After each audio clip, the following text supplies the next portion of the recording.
excited about what's going to happen there. I want to thank the outgoing speaker. And we're now going to welcome a group, a two-person presentation. Mr. Walter Holmans and Eden Knapp. So we look forward to hearing the second lady's voice for today. So who is first, Eden Knapp or Walter? So you have the floor. Thank you. Here is a sample of a solar sail that we made in our lab. I'll pass it around. This is a very heavy solar sail, but it is approximately the idea that we're working on. So you can see take it around. I'm a spacecraft systems engineer. My biggest customer was SpaceX. I specialize in packaging spacecraft onto rockets. I've spent my career separating satellites from rockets, putting them on rockets, and dealing with all of the things that are involved in that. Next slide, please. So we want to, after extensive discussions with Alan Sessoms and Mike McDonald and Alexei Sadorinsky, we conclude that the right thing to do at this juncture to get things started now, to get a lot of people, especially the younger generation, excited about this technology, is to come up with a standard where people can try out new ideas rapidly. It's not very large. It's 1 meter in diameter. You see in yellow a person that is 2 meters tall next to a rocket with 50 hexagonal spacecraft on them, just this size. That's a 1 meter diameter.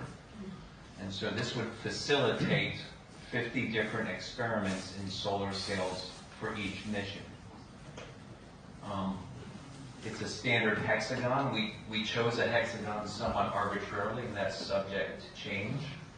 It allows a very high area to mass ratio because of the work that NASA's done with the CP1 materials. It's made of carbon fiber tubes, and 3D printed nodes contain those tubes. It allows a very high area to mass ratio, and it will allow all of the innovators to try out new ideas. Next slide, please. So here is the comparison of the area to mass ratio of several past missions and what we think will be our future missions. And there's delta V in meters per second per year. So if you have a satellite in orbit, after a year it'll accumulate the delta V there. It takes about, to get to Mars, it would take about approximately 2 kilometers per second of delta V. So if you have a satellite as we anticipate having in mission 3, after a year we might accumulate enough delta V to get to Mars. Similarly, we could get to L1 and other places in the solar system.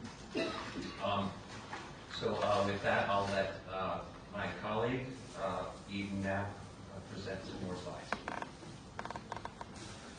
Hi everyone, I'm Eden. Next slide please. So, as we mentioned before in several other previous presentations, the cost is going down, as we've seen from recent spacecraft technology. And right now, our mission would be around $10 million, but in the future, it's expected to go down to $300,000 per mission, which is a pretty dramatic change.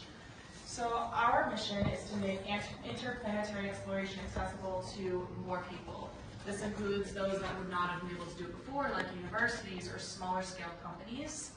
And just like there's CubeSat teams across the United States and colleges, this simplicity will allow any engineering team that has interest to build these spacecraft. In the middle picture there, it's a CAD model of a flock of them together that I created.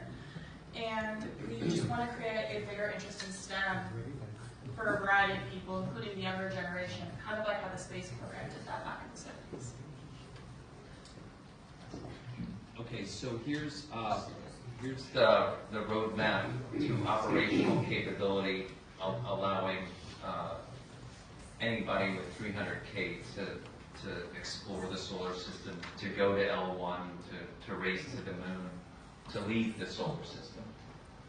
In mission 1, we would be in low Earth orbit, about 350 kilometers. Nobody